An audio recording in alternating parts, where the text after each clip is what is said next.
Mga kasayan, meron tayong gagawin na nag-comment sa atin. Basahin mo, shoutout mo na rin. Shoutout kay Ranmod 2K. Next naman kasayan sa 3 wars hazard sa Motorstar X125. Nag-comment siya sa malakas ba malobat ang dual horn, ito ang kasagutan. Siya kasayan, ito yung 3 wires natin ha. So, 3 wires na hazard to. Tapos ito, pwede rin to ha. Dito tutok mo dito. Ito. Ito, pwede rin to ha. 3 wires din to. Ito, tutok mo sa may hazard. Ayan, 3 wires din yan ha. Yan yung hazard niya kasayan, no? Yung sa harapan.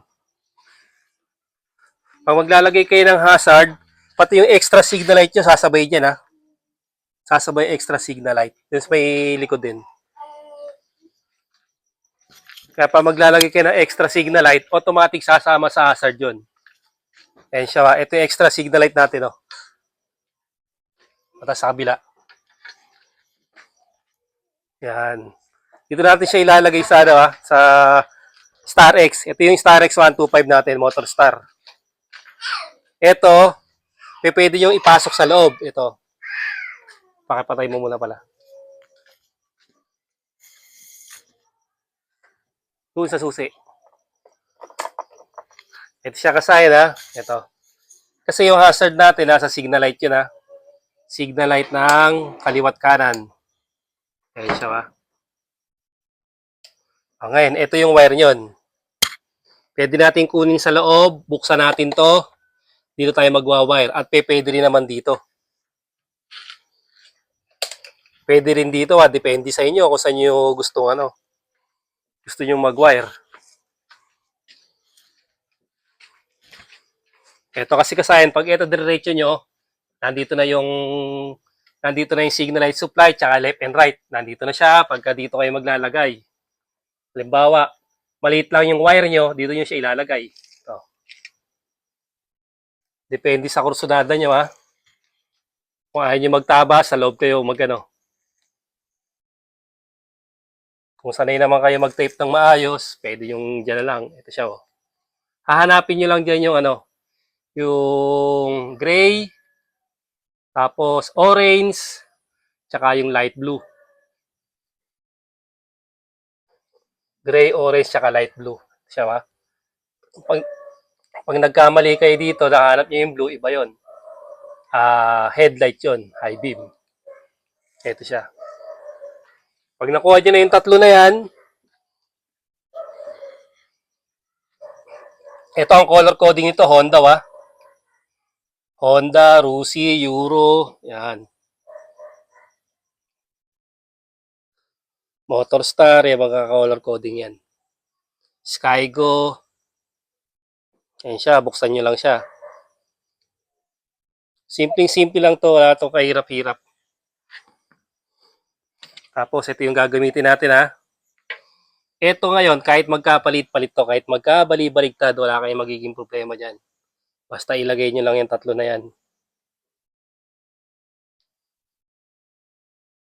Pagka hindi gumana yan, ibig sabihin, halimbawa, nagkabit kayo nito, hindi siya gumana. Tapos, kailangan nyo pa mag-signal para gumana. Ibig sabihin, may sira yung nabili nyong hazard switch.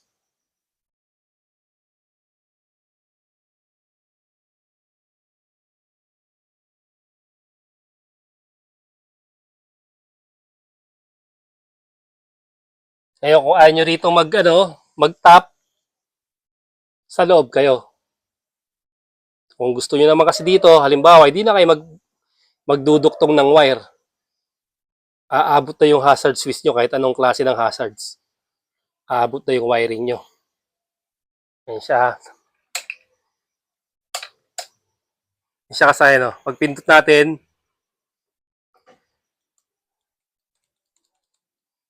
di gumana yung hazard natin, ha. Ayan. Ayun, nagloko. Ang may problema, ito, okay naman siya. Yan siya. Hindi lang siya agad gumana, pero yan, okay na. Okay, no? Pag pindot natin, okay na, ha? Oh. Sa likod.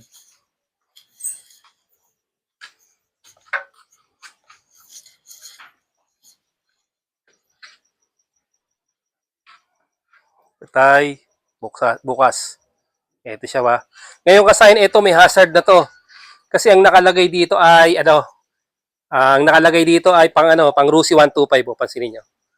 Pang Rusi 125 yung kanyang, yung kanyang switch, Kaya pag nilagay natin to, hazard din.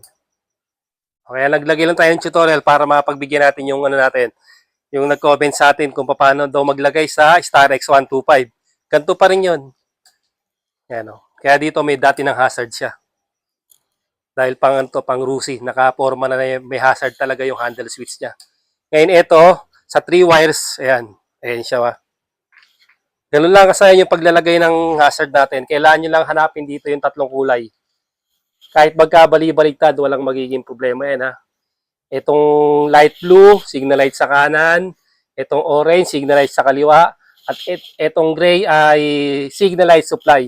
Pag nahanap yung tatlo na yan, automatic pag pindot nyo, mag-hazard na. Halimbawa naman pag pindot nyo, hindi siya nag-hazard. Kailangan nyo pa siyang i-signal. Ibig sabihin kasayan, may diferensya yung hazard switch nyo. Magpalit lang kayo ng hazard switch, tapos gantuli yung gawin nyo, automatic kagana na siya. Hindi nyo na kailangan itong igalaw. Ilipat-lipat.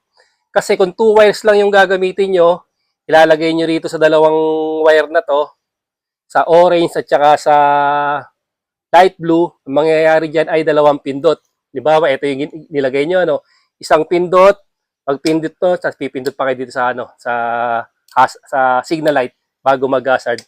Kaya mas maganda pa rin dahil 3 wires.